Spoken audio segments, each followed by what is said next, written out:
What is up, you guys? It's me, your girl, your Casey. How you doing today? You better be doing good, because one of us needs to be happy.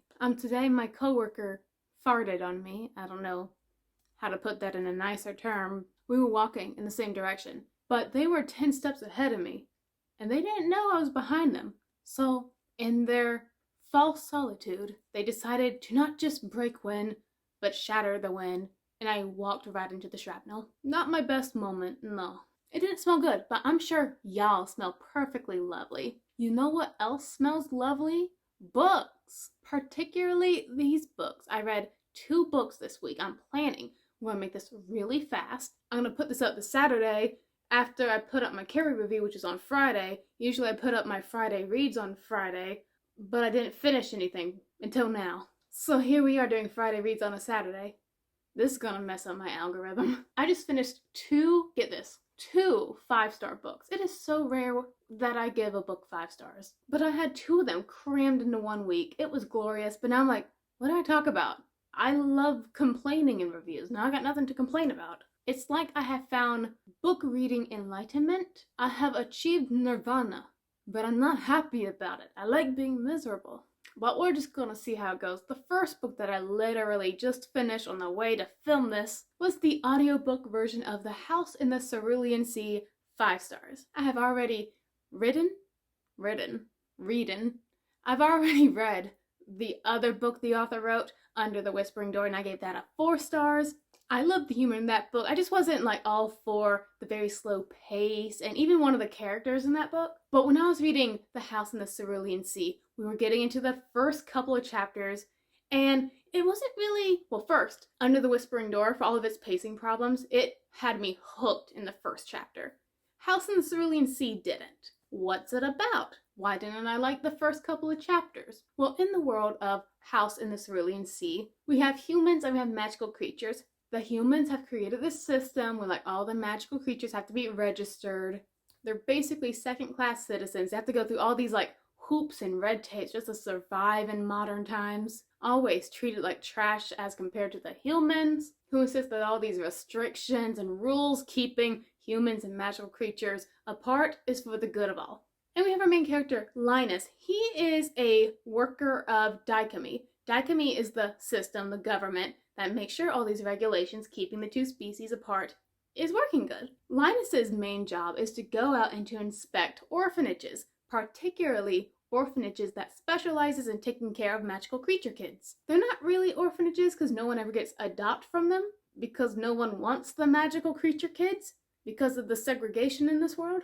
So they're just really glorified prisons, and it's Linus's job to make sure that the kids are being treated humanely. And he likes his job. He likes the kids, but he's also like, oh, I cannot get attached to them because that is against the company rules. And the first couple of chapters was him inspecting this orphanage, leaving the orphanage, going back to work. But when he gets back to Dikemi, he is handed down from extremely upper management a classified level 4 mission. His new job is going to send him off to some weird island for a whole month. It's pretty much like his regular jobs. He just has to go inspect an orphanage, write up a report and say, hey, it should remain open, or hey, this place isn't safe for the kids, you need to shut it down. But extremely upper management warns that this isn't like a typical job, because not only are the kids a little extra special, but even the headmaster is. And so our extremely uncomfortable Linus, who's more of a house cat than an outdoor cat, he gets kicked off onto a train and shuttled off to a new adventure that he is super not prepared for. So I got to those parts in the book. But when the story actually grabbed me was when we met the kids. At first I wasn't like as attached to Linus as I was compared to Wallace and Under the Whispering Door. Like Linus was fun, but he just seemed like a kind of a everyman, just like reacting to his surroundings rather than having his own like opinions, because he's an office drone in the beginning. But rest assured, he does go through the character development, and the characters do absolutely shine in this book. They are so funny. The humor is so like wholesome. I mean, I say wholesome, but there's like a ton of death threats in the book too. But funny death threats made by like a 6-year-old. I love it. The pacing was way better in this book compared to Under the Whispering Door. mostly because it didn't have as much world building as in Under the Whispering Door. That book had to set up a whole bunch of like, oh, this is how the ghost world works. But in House in the Cerulean Sea, you're immediately in the world, and it's very basic, like, hey, we have magical creatures here. That's it. So then it gets a bit quicker, even though it took a little longer in the beginning, which is like an oxymoron, but it got to the good stuff faster than Under the Whispering Door, even though it had a slow start. Again, the banter and the characters is my favorite part in this book. If you just want like a good, like sweet, wholesome read, this is really good for you. My favorite characters in this book was Lucy, aka Lucifer, the Antichrist. Of course I'm gonna like him.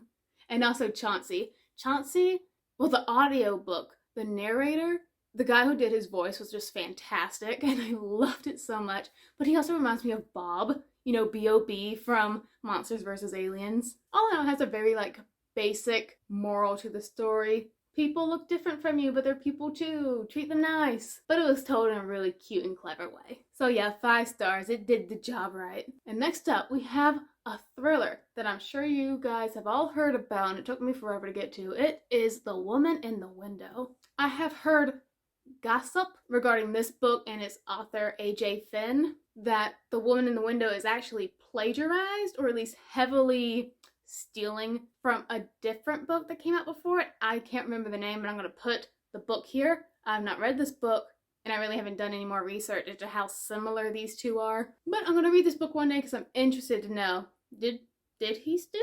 Because that's just an interesting concept to me all on its own. What constitutes plagiarism in the writing world? Because I'm sure you guys know the drama. Well, it's not drama. It's just like when Suzanne Collins, author of The Hunger Games, wrote The Hunger Games. People were like, oh, hey, you stole basically the whole story of Battle Royale.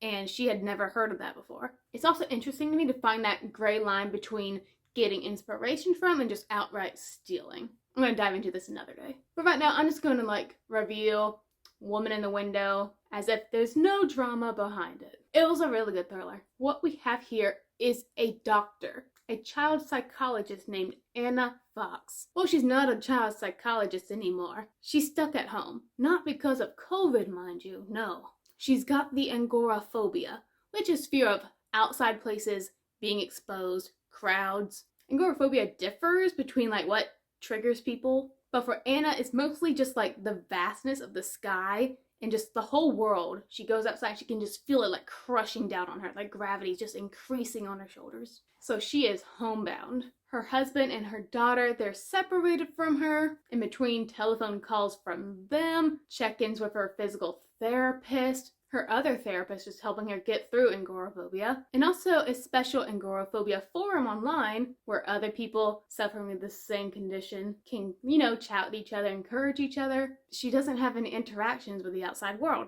What she does have is a big collection of old, you know, black and white movies, the thrillers, Whirlpool, Rear Window. This book took a lot from Rear Window. Inspired by Rear Window, maybe. Or plagiarized, I don't know. Gaslight, Rope, all those grand old movies of old. So that's basically her day. Get up, play chess, drink a lot of wine. Have I mentioned before that the thriller protagonist, who is also drunk all the time, is my least favorite thriller protagonist? Because you know it creates all unnecessary drama. She sees something happen. No one believes her because they're like, hey, you're a drunkard. She knows she saw it, but no one believes her. It's just, I see that all the time, and it gets really tired and repetitive. But the girl has also been through some stuff, so I'm like, yeah, girl, drink your Merlot. But I'm getting off track. Anna, she's very bored, but she decides to rear window some stuff for entertainment. And she's just like looking out through her window with her big camera, just like looking at all her neighbors through their open windows. The amount of open windows in this book, y'all not got curtains? And one day when she's just like innocently, you know, panning back and forth, snooping around like a weird shut-in sniper, she sees something she was not supposed to see. One of her neighbors is in grave danger, and Anna can't do anything to help. She can't leave the house. And so it's up to Anna to help her neighbor, get the police to believe her, and to solve the mystery about a mysterious Jane Russell. A girl who may or may not exist. If only she had clicked the picture. She had the camera. This thriller would have been a lot shorter if instead of just using the camera as a big telescope, she would have actually clicked the camera. Besides that, this book was really good at distracting me because I technically solved it right away. But the thing is, it threw so many other things at me that I forgot I had already solved the mystery until it was revealed, and I'm like, oh yeah, I forgot about that, but I technically already solved it. So I felt smart but dumb at the same time. Not saying it was predictable at all, because it threw a lot at you. You had so many characters with good motivations. You had like circumstance upon circumstance, and it was just like this whole web of confusion, but nice confusion. I was pleasurably bamboozled, confuzzled. But this book was very, very good at developing Anna's character. I have always believed that if you want to develop a person's character enough, isolate them, because then you're just stuck in their thoughts. And because Anna's all alone at home, it's just you and her. You'll get to know her really well, and you get to experience all her agoraphobia fears. There is a time where she does have to leave her house just to go out her front door, across the park, to someone else's house, and it feels like a battlefield because she's just so terrified. Her backstory and how she became this way, the trauma that was inflicted on her, it was heartbreaking. And again, I pretty much predicted all of the major reveals, but there was just so much else around me that I was kind of doubting myself. So I think that's really good for a thriller. And besides the character, I think I just really love the writing style in this book. It's like it balanced, because thrillers are usually really fast-paced and have not a lot of description, but it also, in so few words, described things so beautifully. It was very good writing. I loved it. So 5 stars for both of them. Cerulean Sea, Woman in the Window. I had a really good reading month. And right now, continuing on with Malibu Rising. You know this book. Well, maybe. You know the author. She wrote Daisy Jones and the Six, The 7 Husbands of Evelyn Hugo. Yeah, popular. And I'm also reading an audiobook, His and Hers by Alice Finney, who is one of my favorite thriller authors. So high hopes, man, high hopes. Tell me what you are reading in the comments below. Do you think Woman in the Window is kind of overrated? Let me know, because all my life, Woman in the Window and Gone Girl were like the 2 most lauded thriller books ever. And I still haven't read Gone Girl yet, but I'll fix that one day. Thank you guys so much for watching, and until next time, stay reading, my friends.